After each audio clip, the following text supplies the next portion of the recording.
Bonjour et bienvenue. Aujourd'hui, on va s'attaquer à un gros morceau du bac de français, l'histoire fascinante du théâtre.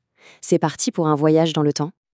Alors, voilà notre parcours. On va commencer par la base, remonter aux origines, voir comment les règles se sont installées, puis comment tout a explosé, jusqu'à comprendre pourquoi le théâtre nous parle encore aujourd'hui.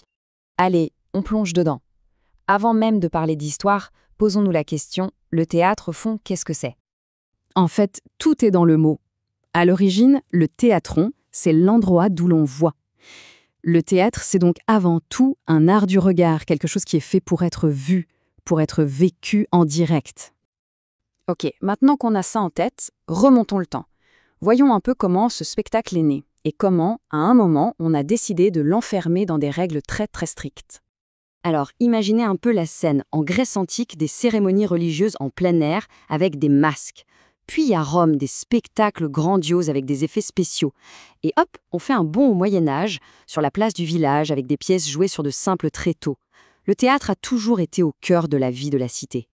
Et d'ailleurs, petite anecdote sympa, l'expression Deus ex machina, elle vient de là. C'était littéralement un acteur qui descendait du ciel grâce à une machine pour débloquer une situation désespérée. Les premiers effets spéciaux, en quelque sorte. Et puis, on arrive à un moment clé, 1630. Le théâtre devient un art officiel en France, soutenu par le pouvoir royal, notamment par Louis XIV. C'est le début de ce qu'on appelle l'âge d'or du théâtre français. À cette époque, on ne mélange pas les genres. C'est très clair. D'un côté, la tragédie, des histoires de rois, de destins impossibles, le tout dans un langage hyper soutenu pour nous faire ressentir la pitié et la terreur. De l'autre, la comédie, avec Molière en superstar, qui se moque des bourgeois et des travers de la société pour, comme il disait, corriger les mœurs par le rire. Et attention, pour faire du théâtre classique, il fallait respecter un cahier des charges ultra précis. La fameuse règle des 3 unités. Une seule journée, un seul lieu, une seule intrigue. Et surtout, la bienséance. Pas de sang, pas de violence sur scène. Tout devait être ordonné, logique, maîtrisé. Mais bon, vous vous en doutez, cette cage dorée ne pouvait pas durer éternellement.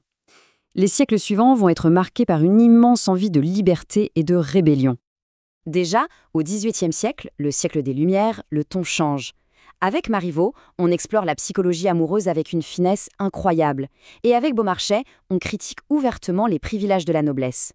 On sent déjà le vent de la Révolution qui se lève. Et puis, au XIXe siècle, c'est l'explosion. Victor Hugo, le chef de file des romantiques, arrive et met un grand coup de pied dans la fourmilière. Cette phrase, c'est un véritable cri de guerre. Il faut tout casser, il n'y a plus de règles. Le drame romantique, c'est tout l'inverse du classicisme. On mélange le tragique et le comique, les larmes et le rire. On abandonne les règles. Et ça ne plaît pas à tout le monde. La première de sa pièce Hernani, en 1830, a provoqué une véritable émeute dans le public entre les anciens et les modernes. Si les romantiques ont brisé le moule, le XXe siècle, lui, l'a carrément fait voler en éclats. Là, absolument tout devient possible. Et ça commence fort. Fin 19e, une pièce s'ouvre sur un mot qui va faire scandale. Merde. C'est le début d'un théâtre de la provocation qui cherche à bousculer, à choquer le public bourgeois. Le XXe siècle, c'est l'ère de la diversité totale. On a des comédies de boulevard légères, des tragédies qui reprennent les mythes antiques pour parler de nos angoisses modernes. Et puis, le fameux théâtre de l'absurde. Des auteurs comme Beckett ou Ionesco montrent un monde qui n'a plus de sens, avec des personnages qui parlent pour ne rien dire. Et cette phrase d'Ionesco, elle résume parfaitement cet esprit. Dans le théâtre de l'absurde, le rire n'est jamais loin des larmes. C'est un rire grinçant qui nous fait prendre conscience du côté tragique de notre existence. Alors, de la Grèce antique jusqu'à aujourd'hui, avec toutes ces innovations, on pourrait se demander ce qui reste.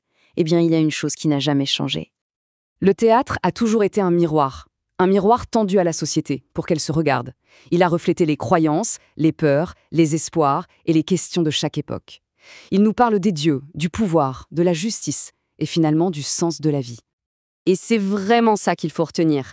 Le théâtre, ce n'est pas juste là pour nous distraire, c'est une expérience qui nous fait rire, pleurer, mais surtout qui nous fait réfléchir sur nous-mêmes et sur le monde. Voilà, la boucle est bouclée. Le théâtre est un art bien vivant qui continue d'évoluer, de nous surprendre. La vraie question qu'il nous pose et que l'on peut se poser en sortant d'une pièce, c'est celle-ci. Aujourd'hui, quel visage de notre monde nous montres-tu ?